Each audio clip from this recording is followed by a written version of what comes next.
हर बार जब बाहर बिजली कड़कती थी वो सीवर पाइप पर एक जोर की चोट मारता था ताकि उसकी आवाज उसी शोर में दब जाए और ऊपर खड़े गार्ड्स को कुछ सुनाई न दे। वो मोटा पाइप ही उसका आखिरी रास्ता था। इतने सालों की कोशिशों के बाद आखिरकार वो उसे तोड़ने में कामयाब हो गया। एकदम से गंदा पानी बाहर फूट पड़ा। बदबू ऐसी थी जिसे बयान करना मुश्किल था, लेकिन उसे कोई फर्क नहीं पड़ा। वो उसी गंदे पाइप के अंदर घुस गया, आजादी की तरफ बढ़ते हुए। बदबू से भरा रास्ता था, लेकिन उसने दांत भींचे रखे क्योंकि वो करीब 20 साल से इस जेल से निकलने की कोशिश कर रहा था। जैसे ही वो सीवर से बाहर निकला, बिना वक्त गंवाए जंगल की तरफ भागा। कुछ ही देर में सुबह हो गई। जेल में हाजिरी लग रही थी। जब गिनती हुई तो पता चला कि सेल नंबर 245 वाला कैदी गायब है। गार्ड चिल्लाया, अगर मैं ऊपर आया तो मार मार कर तुम्हारी चमड़ी उधेड़ दूंगा। लेकिन अंदर से कोई जवाब नहीं आया। गुस्से में गार्ड दौड़कर पहुंचा, लेकिन जैसे ही दरवाजे के पास पहुंचा वो सन्न रह गया। अंदर कोई था ही नहीं। उधर वार्डन जूते बदल रहा था। तभी अचानक अलार्म बज उठा। वो समझ गया कि कुछ बहुत गलत हुआ है और तुरंत सेल ब्लॉक की तरफ दौड़ा। क्या मतलब तुम्हारा कि वो यहाँ था ही नहीं?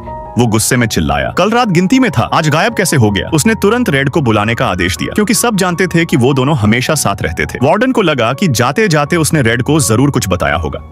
कुछ भी नहीं। ये सुनकर वार्डन और भड़क गया। जेल के इतिहास में ऐसा कभी नहीं हुआ था। गुस्से में उसने दीवार पर लगे पोस्टर पर एक पत्थर दे मारा, लेकिन अजीब बात ये थी कि पत्थर पोस्टर के आर पार निकल गया। वो चौंका, आगे बढ़ा और पोस्टर को खींचकर हटा दिया। पीछे एक बड़ा सा सुराख था जो सीधे जेल के बाहर जाता था। सबके होश उड़ गए। किसी को समझ नहीं आ रहा था कि इतने लंबे समय में ये सुरंग कैसे खोदी गई। गार्ड्स और कुत्तों ने पूरी तलाश शुरू की, लेकिन पूरे दिन बाद भी बस एक घिसा हुआ छोटा हथौड़ा और फटा हुआ कैदी का कपड़ा मिला। आज भी गार्ड्स को यकीन नहीं होता कि सिर्फ एक आदमी ने, वो भी एक छोटे से हथौड़े से, इतनी लंबी सुरंग खोद दी थी।